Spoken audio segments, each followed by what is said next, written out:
Okay, चलिए शुरू करें। Good morning. मॉर्निंग ही ना, हाँ बरोबर, 4 मिनट बाकी है। गुड मॉर्निंग, कैसे हैं सब?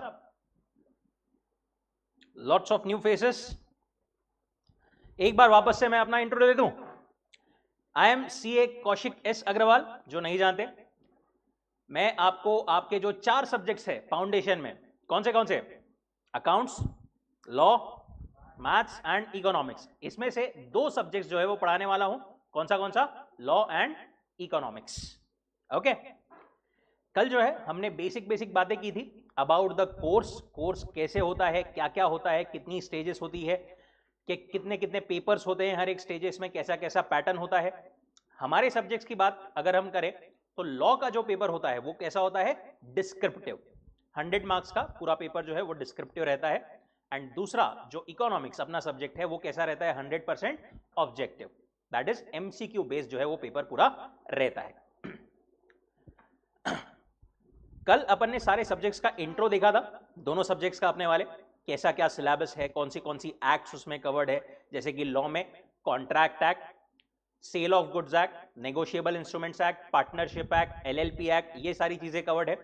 इकोनॉमिक्स में माइक्रो मैक्रो दोनों मिला करके national income, price determination, Indian economy के बारे में सारी चीजें, टैरिफ के बारे में, ये जो सब कुछ अपने को कवर्ड है।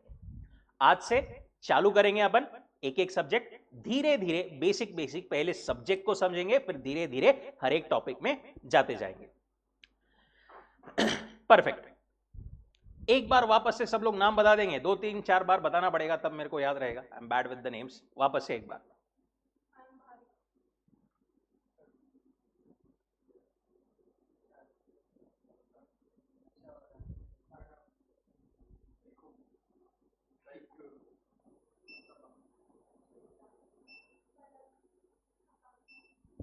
परफेक्ट, आप लोगों को पता है। चलिए, लॉ, बिजनेस लॉज। एक बार ऑनलाइन गाइस क्विकली कंफर्म कर देंगे चैट बॉक्स में, आवाज, screen, everything is fine. Chat box में जूम में आप लिख सकते हैं।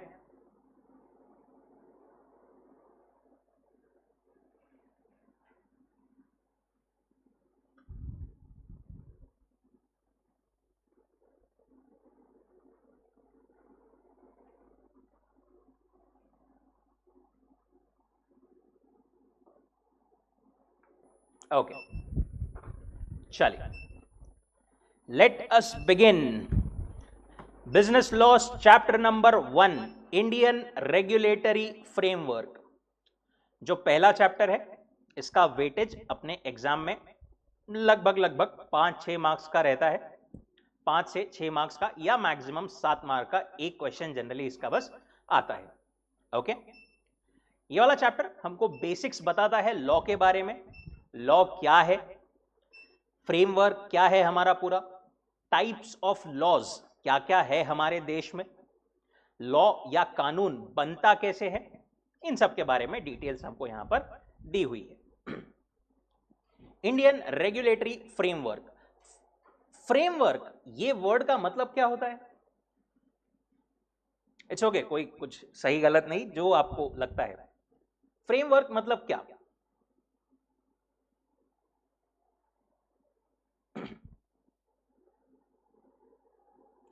फ्रेमवर्क अगर अपन देखें एकदम लेमैन टर्म्स में तो बेसिकली एक पूरा स्ट्रक्चर, किस तरीके से सारी चीजें ऑर्गेनाइज्ड है, कैसे कैसे डिवाइडेड है, क्या क्या स्ट्रक्चर प्रॉपरली वहां पर है, दैट इज अ फ्रेमवर्क।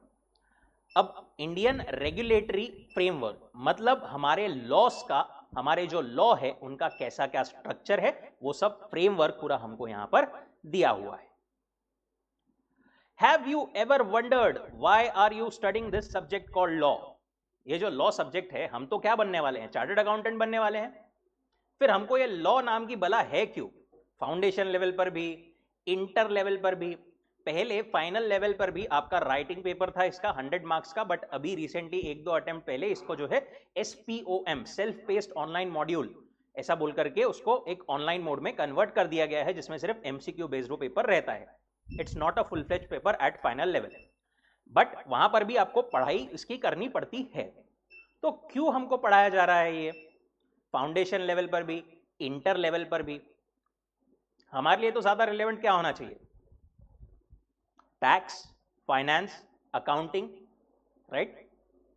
तो फिर ये लॉ है क्यों हमारे पास में? Is it only because it has been prescribed in the syllabus? ICAI पागल है? नहीं। और is it because you will need this knowledge as a member of our beloved Institute of Chartered Accountants of India. देखिए, आप जब एक CA बनोगे ना, तो भले ही आपका कोर एरिया या कोर डोमेन अगर मैं बात करूं तो वो रहेगा accounting, finance, auditing, consultancy, but साथ ही में आपसे ये एक्सपेक्ट किया जाएगा कि आपको जो लॉज है, जो लॉ बेसिक लॉज है, उनके बारे में आपको एटलीस्ट बेसिक लेवल पर, थ्रेशोल्ड लेवल पर चीजें पता हो। एकदम डिटेल में ना सही, बट बेसिक लेवल पर जो चीजें अपने लिए रिलेवेंट होती है वो चीजें एक चार्टर्ड अकाउंटेंट को पता होनी जरूरी है। Awareness is essential to become a full fledged chartered accountant because we are the first level of contact on many legal matters. अब लॉ ये जो है, ये हम क्या जानते हैं लॉ के बारे में? क्या लॉ मतलब क्या है, या कौन सा लॉ या कौन सी चीजें इज लॉ? रूल्स। कौन से रूल्स? आप जनरल कौन से रूल्स जानते हो हमारे देश के? ट्रैफिक रूल्स और कॉन्स्टिट्यूशनल रूल। ओके, ये भी सब एक लॉ ही है। ट्रैफिक रिलेटेड बोले अपन या फिर क्राइम रिलेटेड बोले। इसके अलावा भी बहुत सारे लॉज, बहुत सारे रूल्स रेगुलेशंस होते हैं। ऐसे रूल्स रेगुलेशन जो कंपनीज को गवर्न करते हैं, जो टैक्सेस को गवर्न करते हैं, जो और भी जो कंपनी का पूरा एक वर्किंग होता है उसको गवर्न करते हैं। तो क्रिमिनल लॉज, ये सब चीजों के बारे में हमें ज्यादा एकदम डीप में जानकारी नहीं रही तो चलेगा, बट हमें एटलीस्ट जो एक चार्टर्ड अकाउंटेंट से रिलेवेंट जो लॉज होते हैं उसके बारे में हमें बेसिक लेवल पर पता होना जरूरी है, so that we can advise our management and clients at a very basic or threshold level. हम लोग आगे जाकर के एक सब्जेक्ट पढ़ने वाले हैं, टैक्स। इंटर लेवल पर ये एक ही सब्जेक्ट है, direct tax and indirect tax combined. Final level पर आपके ये दो अलग अलग सब्जेक्ट्स है, 100 marks each, direct tax and indirect tax. Indirect tax is GST, goods and service tax, right? ये दोनों जो टैक्स है ना, डायरेक्ट टैक्स एंड जीएसटी, ये दोनों भी एक्चुअली एक लॉ ही है। Direct tax laws, indirect tax laws, GST act, finance act, right? Tax laws are also laws. So, to become an expert in taxation, you should possess basic awareness about the legal and regulatory framework of our country. अब कोई भी regulatory framework या जो एक पूरा मतलब हमारा जो एक कायदे कानून उसका स्ट्रक्चर होता है, इसका पर्पस क्या है? Purpose is to provide set of uniform rules and regulation that will govern the conduct of people interacting with each other in personal as well as business relationship. Business relationship हो आपस में या फिर personal level पर कोई भी interaction हो, वहां पर कोड ऑफ कंडक्ट कैसी होनी चाहिए, राइट? ये सब बेसिक चीजें लॉ में कवर्ड है। अब लॉ ये शब्द या ये चीज डायरेक्टली जैसा अपन आज देखते हैं डायरेक्टली वैसा ही आया है क्या? नहीं, डायरेक्टली तो ऐसे इंसान भी नहीं आए हैं अपन। इंसान भी पहले क्या था? बंदर ही था, राइट? धीरे धीरे इवॉल्व हुए हैं अपन इस टाइप में। लॉ भी जो है ना वो बेसिक लेवल से धीरे धीरे धीरे धीरे इवॉल्व होकर के आज जो हम पूरा एक स्ट्रक्चर देखते हैं लॉ का, प्रॉपर ऑर्गेनाइज स्ट्रक्चर लॉ का देखते हैं, उस तरीके में आया है। Down the ages mankind has evolved and so has law. Throughout this journey we have always needed laws and regulations to guide us on the right course of conduct as well as to identify violations and punish them. Now, law के बारे में अगर अपन बात करें तो जो सबसे ancient ये लॉ की मतलब शुरुआत कहां से हुई थी अगर अपन इसकी बात करें तो on the basis of information available from different sources, code of Hammurabi, code of Hammurabi is the oldest law in the written form. ये क्या है कोड ऑफ हम्मुराबी? एक जगह है बेबीलोन। बेबीलोन में एक राजा था किंग हम्मुराबी। उसने जो है लोगों के कोड ऑफ कंडक्ट के लिए कुछ रूल्स कुछ रेगुलेशंस बनाए थे जिसको बोला जाता है कोड ऑफ हम्मुराबी। बनाया गया था ऐसा अपन बोले क्योंकि उस टाइम का पहले का, अब ऑब्वियसली वो एप्लीकेबल नहीं, बट कोड ऑफ हम्मुराबी ये जो है उसको ओल्डेस्ट फॉर्म बोला जाता है। उन्होंने क्या किया था, बड़े बड़े स्टोन रहते हैं ना, स्टोन के स्लैब्स, उस पर rules regulations code of conduct कैसी क्या होनी चाहिए सबकी, वो सब उस पर ऐसा कार्व करवा दिया था और उसको सिटी के सेंटर में लगवा दिया था, so that it was expected कि सब लोग वो पढ़े, सब लोगों को वो चीजें पता हो।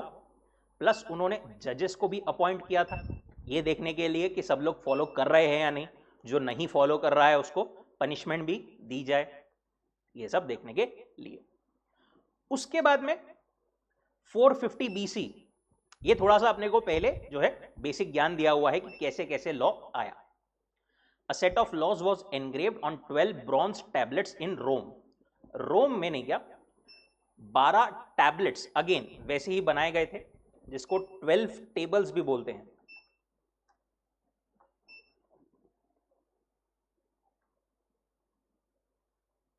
कुछ तो भी ऐसे फॉर्म में वो बनाए गए थे रोम में, और रोम में वहां पर उसको प्लेस कर दिया गया था अलग अलग पार्ट्स ऑफ सिटीज में, सो दैट सबको ये डिटेल्स पता हो एंड अकॉर्डिंगली सब लोग एक्ट करें।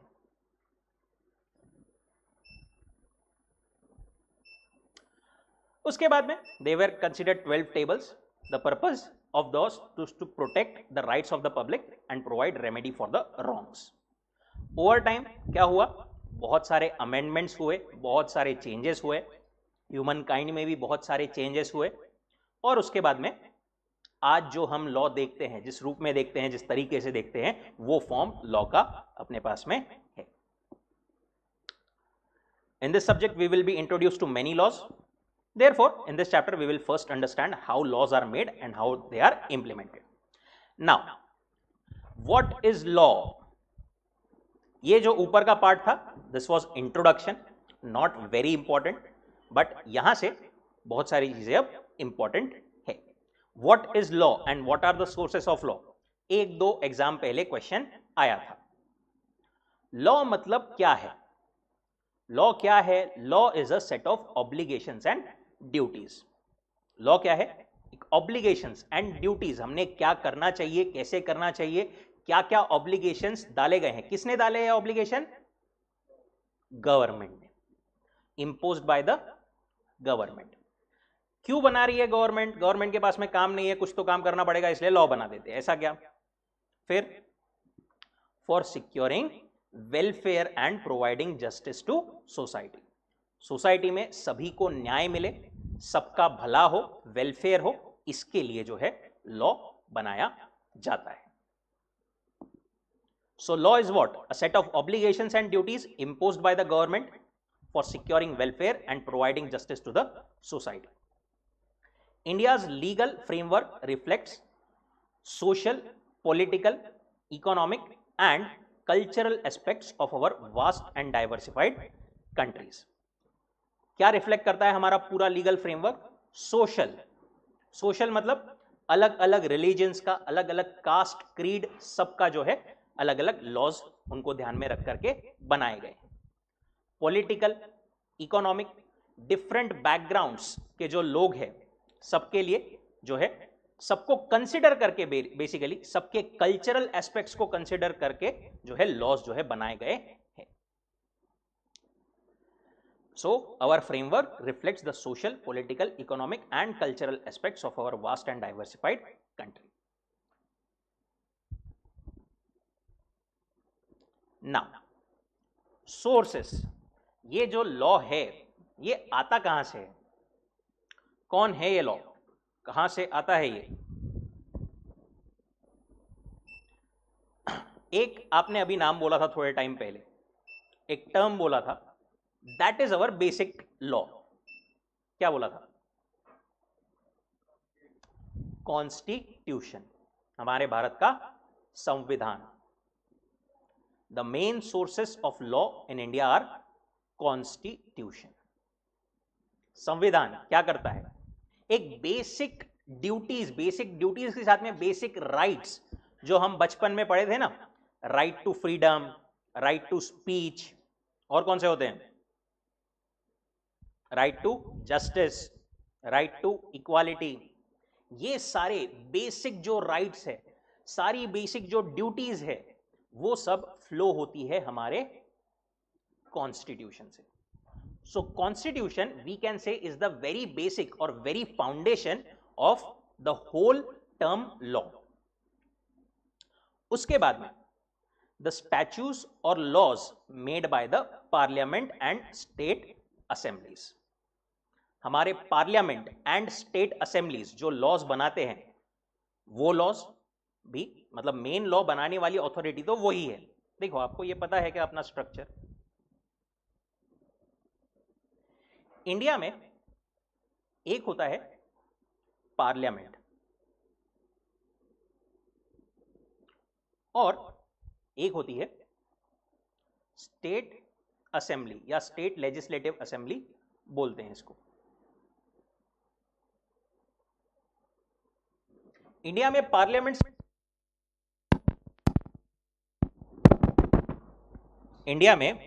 कितने हैं?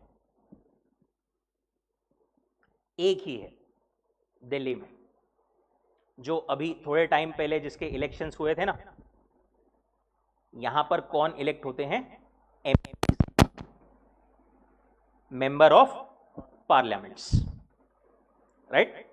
ये लोग इलेक्ट होकर के जाते हैं इन द पार्लियामेंट, और इनका जो एक मेन मुखिया या चीफ होता है, उसको क्या बोलते हैं? Prime minister. Our prime minister Narendra Modi ji, right? ये लोग अलग अलग, देखिए ये जो है पार्लियामेंट, इसका जो पूरा मतलब जो इलेक्शन वगैरह होता है, ये पूरे इंडिया लेवल पर होता है। पूरे इंडिया से हर एक कॉन्स्टिट्यूएंसी वाइज, हर एक एरिया वाइज रिप्रेजेंटेटिव्स जाते हैं यहां पर, और पूरे इंडिया को ये पार्लियामेंट रिप्रेजेंट करता है। अब पार्लियामेंट जो है वो बहुत सारे नियम, कायदे, कानून बनाता है। जो हम लॉज देखते हैं ना, जो एक्ट्स वगैरह जो हम पढ़ेंगे, उसमें से मेजॉरिटी एक्ट जो है वो पार्लियामेंट ने ही बनाई हुई। एक्चुअली हमने अभी जो पढ़ने वाले हैं वो तो पहले की एक्ट्स है, पहले से उनको अडॉप्ट किया गया है। बट जो कंपनीज एक्ट बोलो या नई नई एक्ट्स अभी जो बन रही है, वो मेन बनाता है पार्लियामेंट, ठीक है? तो ये लोग जो कानून बना रहे हैं, ये कहां पर एप्लीकेबल होगा? All over India. पार्लियामेंट का पावर कहां पर है? पूरे ऑल ओवर इंडिया पर। अब बात करते हैं स्टेट असेंबली की। ये कितनी होनी चाहिए? स्टेट वाइज हर एक इसमें स्टेट असेंबली या स्टेट लेजिस्लेटिव असेंबली होती है। यहां पर एक स्टेट में से हर एक हर एक एरिया में से जो है रिप्रेजेंटेटिव्स इलेक्ट होते हैं, जिनको अपन क्या बोलते हैं? MLA, member of legislative assembly. और हर एक स्टेट वाइज यहां पर जो इस असेंबली का चीफ होता है, उसको अपन क्या बोलते हैं? CM, chief minister. कौन है महाराष्ट्र के लिए अभी? देवेंद्र जी फडणवीस। गॉट एन आइडिया कैसा एक बेसिक होता है यार? MLA, इसको अपन पार्लियामेंट को लोकसभा भी बोलते हैं, और इसको जो है विधानसभा भी बोलते हैं, राइट?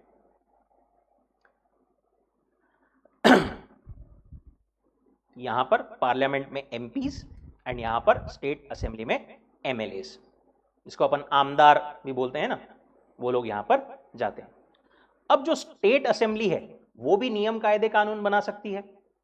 वो लोग जो नियम कायदे कानून बनाएंगे यहां पर, वो कहां पर एप्लीकेबल होगा?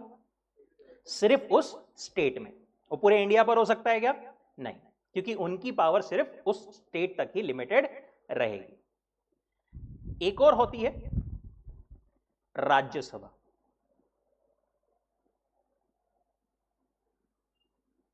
राज्यसभा, इसको अपर हाउस भी बोला जाता है। जैसे लोकसभा है ना, पार्लियामेंट है ना, वैसे ही पार्लियामेंट का दूसरा हाउस, ऐसा अपन उसको बोलते हैं राज्यसभा। ये भी पूरे इंडिया के लिए एक सेंट्रल लेवल पर एक ही होता है। तो यहां पर जो मेंबर्स होते हैं उनका इलेक्शन डायरेक्टली पब्लिक नहीं करती है, डायरेक्ट जनता नहीं करती। उसका इलेक्शन जो है उन लोगों का, वो यहाँ के जो एमएलए होते हैं ना अलग अलग स्टेट्स के, वो लोग मिलकर के वहां से नॉमिनेशन करके यहां पर राज्यसभा में लोग अपॉइंट होते हैं। Got it? तो क्या बात कर रहे थे अपन? Sources of law. एक तो हो गया कॉन्स्टिट्यूशन। कॉन्स्टिट्यूशन तो बेसिक हमारे पास में पहले से है। द स्टैट्यूज और laws made by parliament and state assemblies. ठीक। उसके बाद में प्रेसिडेंट्स और the judicial decisions of various courts and in some cases established customs and usages.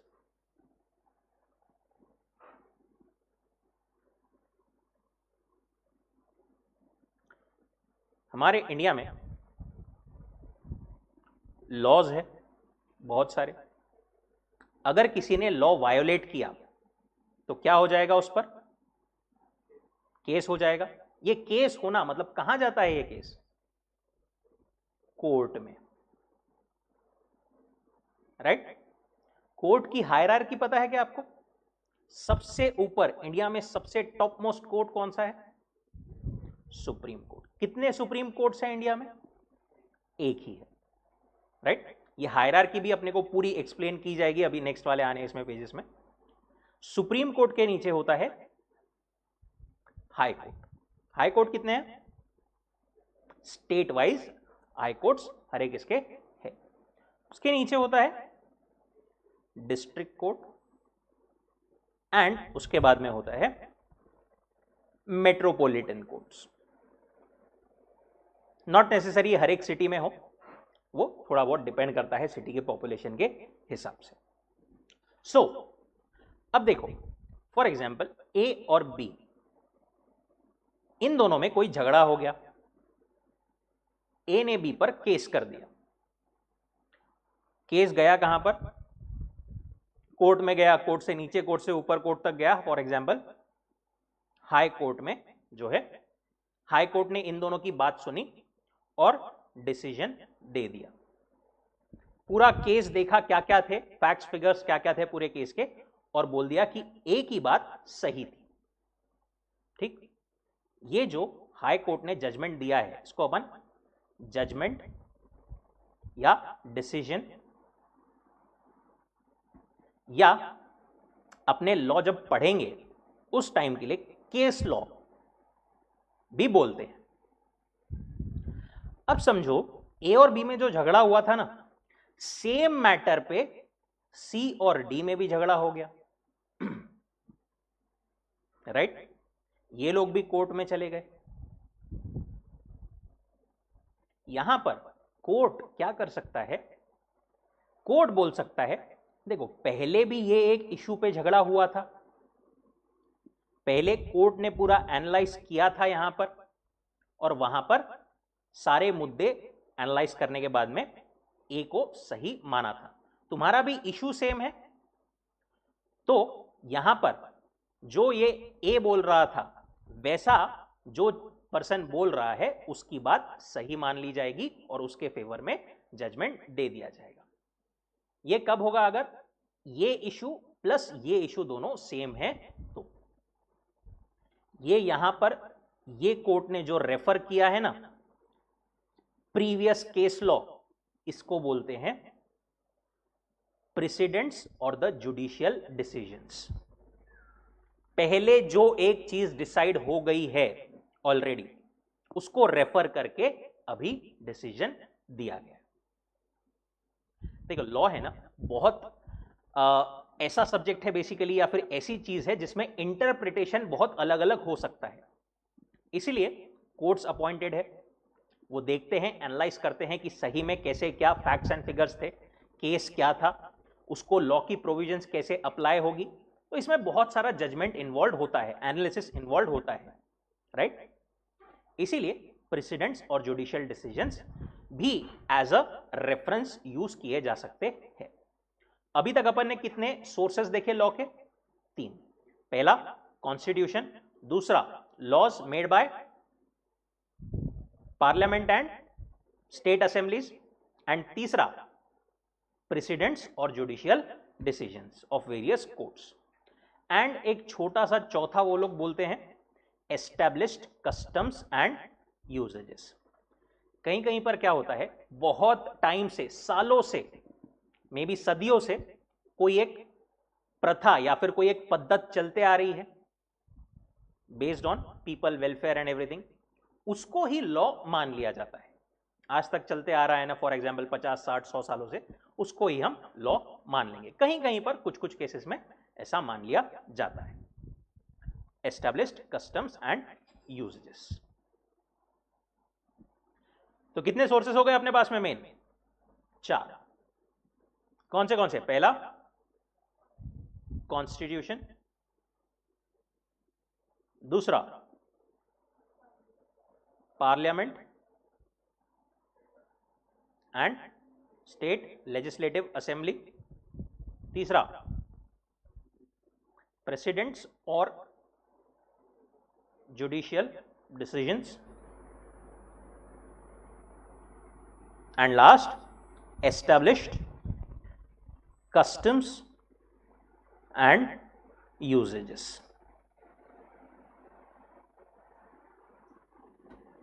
Okay, perfect. You must be aware that India is what? A parliamentary democracy.